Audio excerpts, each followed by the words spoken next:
Bonjour chers abonnés. Ravi de vous retrouver sur notre chaîne, Portrait du Monde. Aujourd'hui, je vais vous raconter mon histoire telle que je l'ai vécue. Je m'appelle John Fitzgerald Kennedy, mais beaucoup me connaissent sous le nom de JFK. Je suis né le 29 mai 1917 à Brooklyn, dans le Massachusetts, dans une famille irlandaise catholique prospère. Mon père, Joseph P. Kennedy, était un homme d'affaires influent et ambassadeur des États-Unis au Royaume-Uni, tandis que ma mère, Rose Fitzgerald Kennedy, était la fille d'un maire de Boston.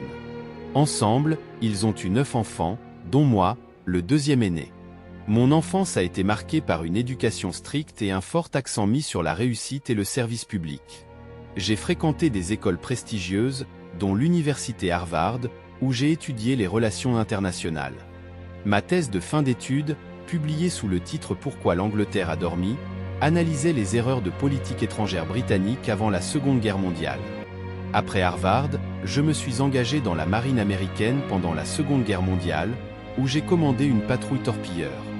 En 1943, mon bateau, le PT-109, a été attaqué et coulé par un destroyer japonais. J'ai réussi à sauver plusieurs membres de mon équipage, et cet acte de bravoure m'a valu la médaille de la marine et du corps des marines pour héroïsme.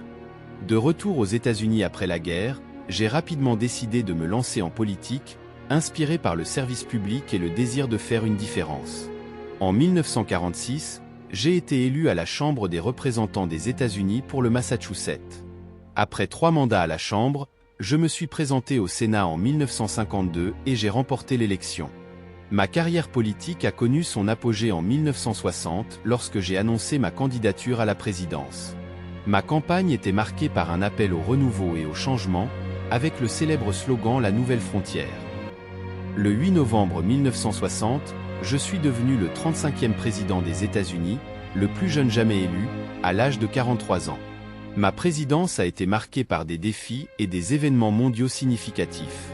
J'ai dû faire face à la crise des missiles de Cuba, une confrontation tendue avec l'Union soviétique qui a amené le monde au bord de la guerre nucléaire. J'ai également lancé des initiatives pour les droits civiques et pour lutter contre la ségrégation raciale aux États-Unis, bien que ce combat soit loin d'être terminé de mon vivant. J'ai prononcé des discours qui ont marqué les esprits, comme celui à Berlin-Ouest en 1963, où j'ai déclaré Ich bin ein Berliner, affirmant le soutien des États-Unis à l'Allemagne de l'Ouest durant la guerre froide. J'ai aussi lancé le programme Apollo, visant à envoyer un homme sur la Lune avant la fin de la décennie, un objectif ambitieux qui a été atteint en 1969. Malheureusement, ma présidence a été brutalement interrompue. Le 22 novembre 1963, lors d'une visite à Dallas, au Texas, j'ai été assassiné. Cet acte tragique a mis fin à ma vie et à mon mandat, laissant de nombreuses questions et un grand vide dans le cœur de beaucoup d'Américains. Bien que ma vie ait été courte, j'espère avoir laissé un héritage de courage, d'innovation et de dévouement au service public. Ma vision pour l'Amérique était celle d'un pays où chacun a la possibilité de prospérer, de contribuer à un monde meilleur et de conquérir de nouvelles frontières, qu'elles soient sur terre ou au-delà.